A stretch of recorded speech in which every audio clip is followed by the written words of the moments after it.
thank you so much for joining us. So in this session, we're going to talk about everything that's top of mind for VC investors, the world of startups, and what a time to be talking about this. As we've heard over the past 2 days, a lot of uncertainty for investors, questions around US exceptionalism, questions about tariffs, global growth. So I'm wondering how you guys are navigating all of these uncertainties. Maybe we can start with you, Justin, given you're based in the US. Like, how is this whole global uncertainty panning out for you in terms of how you make investment decisions?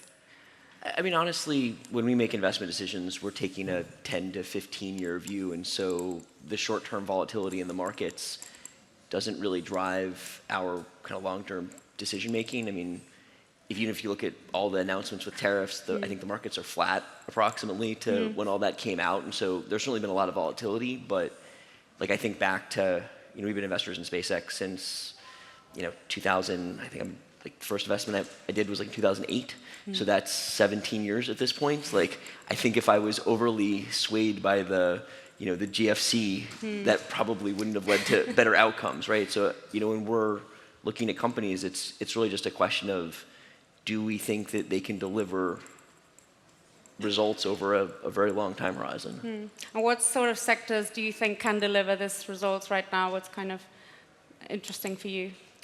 I mean, we invest relatively broadly, mostly within the US. We've got a number of investments in kind of, I would describe as broadly government defense, right? Obviously SpaceX, we're investors in Anduril, we were investors in Palantir. But we invest broadly across enterprise SaaS, and so AI has been a transformational technology for all enterprises in other areas. So, it's a pretty broad mandate for us. Fair enough. What about you, Jörg? How are you navigating this? Is it also sort of long-term view, obviously, or what's your... Thank you. I mean, KfW Capital, as a subsidiary of KfW Banking Group, we are a sovereign investor. KfW Banking Group is the world's largest promotional bank owned by the German government. We have a very long-term view with our investments. We also have a constant yearly budget, which we deploy. Last year we've deployed in the European venture capital sector 600 million. Roughly this year we will do it the same. And just as Justin says, we also have a very long-term perspective on our investments, and we see those short market movements, such short cycles need to be, I mean, you really have a long breath in order to navigate that out. And as I said, from our approach, we are trying to develop the market, the venture capital ecosystem in Europe and in Germany, to foster innovation and technological development. So this is a very important goal of our investments. Besides being profitable, besides trying to pick the best investment opportunities, and so having a long-term view. We notice the short-term market movements, but they don't irritate us. What sectors are you focused on in Europe in terms of companies that you're looking at? Well, we are a sector-agnostic investor. We invest across all industry, be it ICT, information, communication technologies, which is partly half of the market, life science, which is roughly 1/3 of the market, or be it specialized sectors. And also, if you look at the sectors, you have certain sectors which are hot at the moment. Others have been hot in the past, are not that hot. So also here we have a long-term view and sector agnostic. So what is hot at the minute? At the moment, well, on the political side, I think defense is something, is a topic which is quite hot. Also AI. At this conference, we heard a lot about AI in different areas. And if you look back, certainly for Europe, crypto is something which is less of a focus right now. Also fintech or e-commerce is also a topic of the past, I would say. Of the past, okay. Yeah. Are there still opportunities in AI? And we were talking about this backstage, but I know Mistral in France, but I wonder, are you seeing more and more opportunities to look at AI in Europe? Well, I think, there are different layers of the AI technology, and if you look at the application layer, I think there will always be opportunities. AI still needs to be adopted in very many sectors of the market. So yes, I think there's there are broad opportunities ahead of us. Thank you. And Jenny, what about yourself? What's top of mind at the moment in terms of how you're dealing with maybe the situation between US, China? You're very focused on Asia among one of the regions, so wondering how you're navigating this and what kind of sectors you're looking at particularly. Thank you. MSA is a global fund manager. We have multiple, asset class across Asia, MENA, and the US. Actually, I'm not a big fan of politics, so I'm the big fan of innovation of technology. I would say we always focus on biotechnology and life science, like you say, and also I don't want to say we have an interest in for AI. It's not a sector; it's a fundamental infrastructure. AI will disrupt and innovation, every single sectors in this world. Yeah, I would say. Back to MENA, because this right now in Qatar, I would say we are one of the first mover. 8 years ago, we entered the market at that time. People laugh at us. So, oh my God, so hard there, whatever. How you guys do investment there? So, but result tells, after 8 years, we invest in the emerging market in MENA. Right now, we have more than 11 sovereign funds from this region as our current LP. And also, we invest the majority of unicorn company in this region. Yeah. Yeah, and you were seeing a lot more unicorns come up in the Middle East for sure. Yes. So I think it's like definitely over the next 2-3 years, we're going to see a few of these hopefully come to the IPO market as well, which is my interest. And the next topic that we're going to talk about, exit environments for you guys. Obviously, still a bit shaky. In some regions. Let's see what happens for the rest of the year. But Jenny, maybe we can start with you. How are you thinking about exit environments and how is that shaping the way you make investment decisions? Make decision, okay, so LP here, potential LP here. Make investment decision. I think it's a part of its art. Yeah, I think people target this a lot. Of course, as an institution organization, we have very formal and transparency kind of IC meeting, and also how we view the founder, especially for the venture, early stage investments. How to evaluate a founder and the founding team is very important for us. But given all the experience last 20 years, we invest different region and countries. We saw this kind of founders really have very special unique kind of characters and the capacity of execution, of course, out of box thinking type of leadership. This kind of founder that us have huge interest in. We saw amazing founder and founding team. They always change the business idea and whatever the business model. I think at least 3 to maybe 8 times. That's reason. So what doesn't matter if earning investments. We always focus on the founding team and founders. Yeah. Well, on the exit side, I think especially if you look at the venture capital market, the exit options are not that well developed. In principle speaking, I think you have got 3 basic exit options. One is a trade sale, the other is a sale or takeover by a financial buyer, and the other one is capital markets IPO. And I mean, looking at the venture capital sector, it takes a long time until a portfolio company reaches IPO readiness. It was much shorter in the past, and the times have extended. And so for the venture capital sector, I think trade sale and takeover by financial buyers are the most important exit options.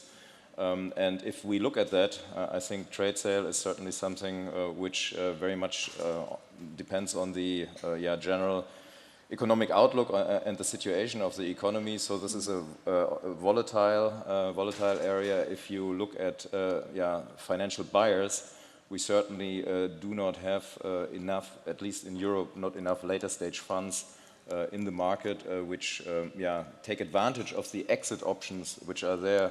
If you look at Europe, there's a lot of early stage venture capital around, a lot of seed funds, but there's not enough capital around from later stage funds which finance the growth of technology companies. So this is on the one side a huge opportunity. But on the other side, if we look from our function as developing a market, it's really a shortage of the market. So we need in Europe more later stage funds which take advantage of such opportunities. And finally, I think there's another shortcoming in the market, the liquidity. There's no really functioning secondary market in the venture capital sector, and this is also a specialty of the European market. There are no secondary buyers really around, not for portfolio companies, and also not on the LP side, on the fund level. So this certainly is an opportunity looking at the European market, and would create exit options for the investors. Okay. What about you, Justin? I mean, I think our perspective is probably different than the European one. I mean, we're coming from, very, very established capital markets. And so, if I look at our portfolio and you take some of the biggest winners, right, like SpaceX or Anduril, I think these companies are what I would describe as semi-liquid. And I mean, like, I kid you not, I think if we wanted to sell our entire position in both those companies, I could probably sell it in a week. Wow. Right? And honestly, maybe more than what we have it marked at.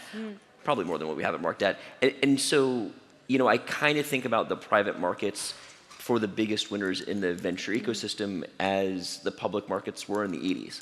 Right? Like back then, you probably picked up the phone, you called someone at a bank, right? They called around to move the block trade and kind of broke it up. And I think that's sort of what the markets look like for these, the really big winners in the venture ecosystem. So there is liquidity in a way that's consistent. And I think liquidity is very important for the venture ecosystem. I mean, it's a huge challenge for LPs to just give the venture ecosystem dollars and never get any back. Like that system does not work forever. But for the companies that are large, I think for the most part, they haven't chosen to go public. It's not a requirement that they go public. It's not that they can't go public. They've just chosen not to. But the markets have kind of been built around them where you can get liquidity if you really do want it. But exactly this secondary market liquidity, what you have in the US, that's really lacking in Europe. So there's if you want to exit your fund investment as an LP, you basically, you have to accept really huge discounts on the NAV, or and you are lucky if you find a buyer for those discounts, and that's certainly a difference. And on portfolio companies, it's also hard to organize such block trades. Yeah, I don't know the LP secondary market as well, although I do think there's a very active one in the US. In specific, I'm talking about individual companies, right? Like as companies get to a certain level of maturity, which is correlated with valuation, then there just tends to be a fair amount of liquidity in the market. Nothing like what you would see in the public markets, but I think comparable to the public markets in the 80s. But in the US, you have secondary funds like Lexington, Collar, which are very active, and this is something which is, very infantile in Europe. Yeah. My observation is, of course, the secondary market help the VC fund manager a lot for liquidity, but for global VC, both US, China, emerging markets, it's a huge discount. You guys know that almost like half discount. So how VC, fund manager can survive if they want to have liquidity, right? So I would say still, I highly, encourage like the public side, like of course US, Nasdaq, and NYSE, and Hong Kong have 18A and 18C, encouraging China company, Asia company go IPO there, and also I realize this region, like Saudi, UAE, and even Oman. I give example, Oman, last year transaction, the public transaction that's bigger than London market. And Saudi risen to the 7th public market in the world. So I will say this market, not only people come here, like all the fund managers like us come here, raise money, we have like one of the best practice for investment in the region, but for exits, this is also a good opportunity in Milan region. Actually, that's a really good point. Like you said, there's super active IPO markets at the minute. So is that like a venue that you would consider for some of the investments, or that you have? For sure, I think right now in Milan region, we have 3 pipeline deal on the way to IPO. Okay. Well, right. Would love to see that soon. Thank you. So let's move on now. I think we mentioned a few times the sovereign wealth aspect, sovereign wealth funds, especially in this region, I think is particularly prominent. But it seems like they're taking a much more active role, not just backing obviously funds, but also trying to shape the ecosystem. So maybe given that you're with a sovereign-backed investor, can you tell us a bit more about how you see this role? Yeah, I think, I mean, at least speaking for Germany, we as a sovereign investor in general, we take a subsidiary role. We are not trying to squeeze out private investors, but we certainly see a market dysfunction in Germany and Europe, especially in the later stage venture capital sector. This is the reason why we are active. Once there is more capital supply, we would push back our investment activities. And this market development function, which we as KfW Capital do, is not only investing, we also do a lot of other things around the investments in order to build the venture capital ecosystem. So for example, we have created a KfW VC Academy, which is a series of further educational events, programs, in order to get more investors familiar with the asset class venture capital. We have created an ESG training program for our GPs because ESG certainly is a big thing in Europe, and we perceive ESG, for example, as an risk assessment tool. And to my personal opinion, it shouldn't be named ESG, it should be named GSE, because all the risks starts with the governance, and environmental risks are a consequence of bad governance. But this is a side topic. And so, for example, the ESG training program is something which helps the GPs in order to develop an ESG strategy, to develop an ESG reporting, and so on. We have the KfW Capital VC Awards. Every year we give an award to the best female investor, to the best impact investor, and to the best emerging manager, and a couple of things more. And so I think we play an important role in fostering the development of the VC ecosystem. But it's not for itself, as I said, it's in order to kind of jumpstart the ecosystem. And if you look at the state, there's also a rationale for the state behind it, because if you look at the utilization of the funds, what does a VC fund do with the capital? They invest into portfolio companies. What does a portfolio company do with the capital? They do not buy real estate or machinery, they employ people. So at the end, the state benefits because they get tax on the income tax from the people. So it's also good for the state. And if you look at the whole, I mean, not only in Europe, if you look at around the world, there are a lot of initiatives to foster, government initiatives to foster innovation and technological development. And I think this is also for a reason, because we have no, I mean, as a society, we have no other chance to overcome the challenges we are currently facing in all areas we are living, be it health, be it transportation, be it defense, be it mobility, and so on. I mean, technology provides solutions to the challenges we live in. So I think there are a lot of reasons why a state is active in that sector, not only from an investment perspective. Fair enough. Justin, what would you say in terms of sovereign investors, sovereign wealth funds, and how they're impacting you? Yeah, I mean, I think the thing that I appreciate about the sovereign wealth investors is just their very long time horizon, right? This is, truly perpetual capital, and so that I think aligns well with the venture capital perspective. Venture may not be perpetual, but it's certainly a long duration asset class. I think the thing that makes the sovereign wealth investors a little bit different is that they're trying to find ways to be strategic partners. And the interesting dynamic is obviously if they're sovereign, that means they have very strong connections to the local community, both for the government and the business community. And so that can be a real asset to our portfolio companies who are trying to do business in those regions. So I think what we've seen is just these are, especially the well-run ones, are really great long-term partners. And it's not just on the capital side. It's on the ability to create value for our underlying portfolio companies, which I think is important to them as well as us. Jenny, what would you say on sovereign wealth funds and how they're impacting you? Yeah, thank you. As I say, we have more than 11 sovereign funds from this region, and also we have multiple, sovereign funds from, European and Asia. I really want to share one of my observations. I would say last decades, all global VC, we invest so many innovation, business model, product, software, hardware. But we never innovate ourselves, our VC manager, honestly speaking, for the fundraising or whatever. So already investment or exit already very tough. But for fundraising, actually spend tons of time for VC firm to go global to raise capital, a lot of time and effort. I would say I encourage more and more VC fund manager, especially in the tough timing, to have like I would say evergreen fund or maybe longer the fund life, like not like a 10+2, it's like a 20 maybe 25 years fund life. I think we should do some our own innovation for our industry. Of course, have to have LP to support and understand. Yeah. Thank you. So let's move on to quite a fun question, I think, talk about founder market fit. So maybe, Justin, we can start with you. Do you think the characteristics of a great founder differ across markets, or is the archetype global?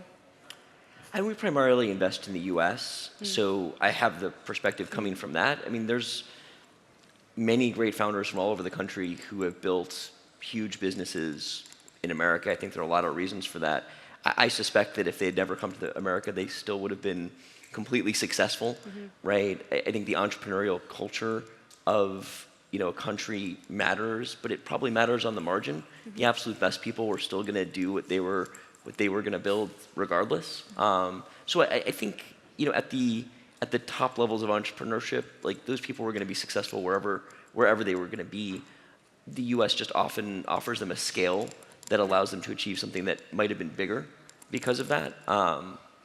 But it's just the location may make your life easier or harder, but the best entrepreneurs are going to figure out something that works. Okay. Jenny, would you agree on that? Conversations with founders, what's the perfect archetype of a founder for you?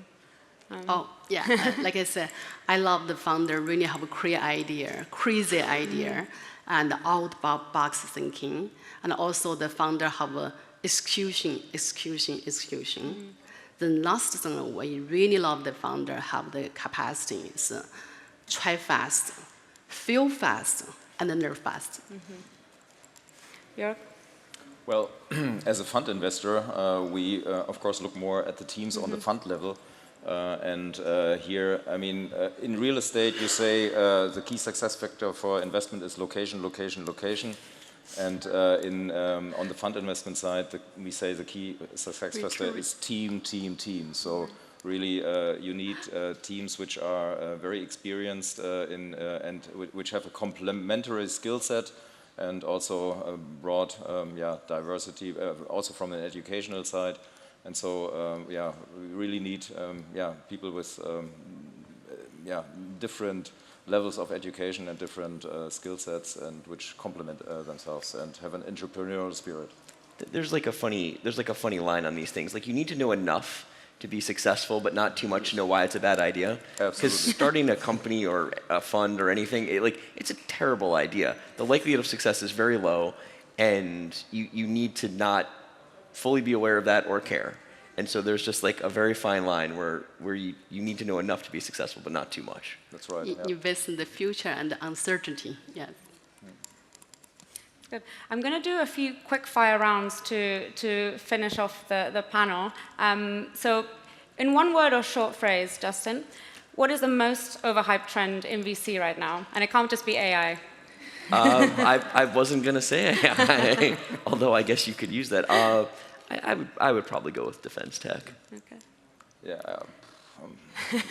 AI would be probably the thing, but I think defense tech is something which is certainly very hot right now. Jenny?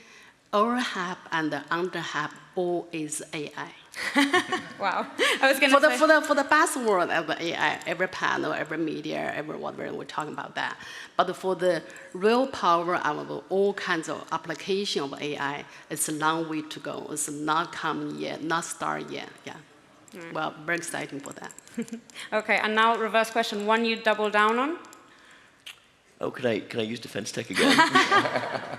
No, I mean, I think it's this like dichotomy between whether or not it's an asset class and you should invest in like all of the sorts of things that are focused on that, or whether or not there's a small subset of winners that, you know, ultimately are going to capture most of the value. And I think, you know, our belief is that there's a small number of winners, and those are we absolutely want to double down on those companies, right? I mean, we're very excited about Anduril. Like, we want to keep investing in that outcome. So I think it could be both. Okay, fair enough.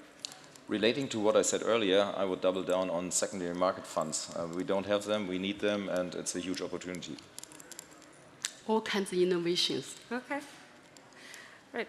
And then, interesting, what's the biggest surprise that either of you have seen in VC in the past 12 months?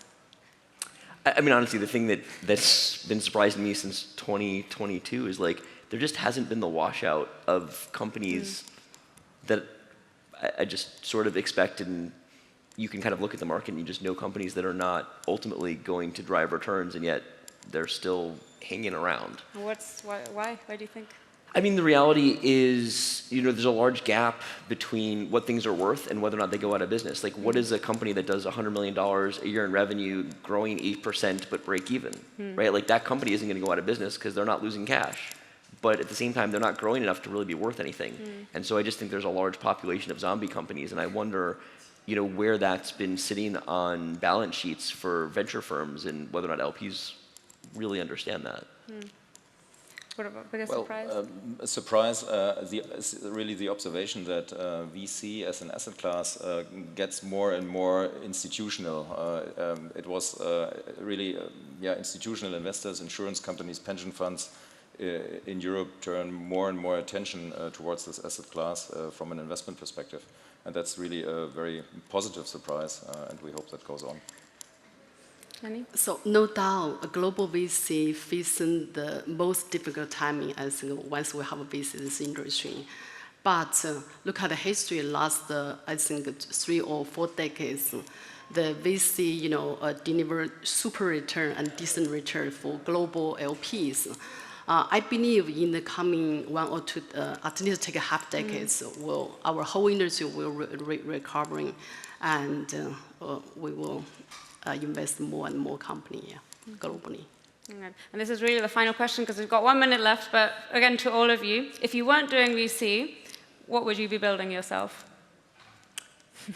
I mean, I think people forget that there's a business to venture capital, and so I think we're still in build mode, right? Like, we're trying to build our brand, our platform, and while we've been doing this for 14 years, like, that's, like, there's still a business behind this. I think people think venture is just investing in companies, and that's certainly an important part of it, but I would be doing this. Okay.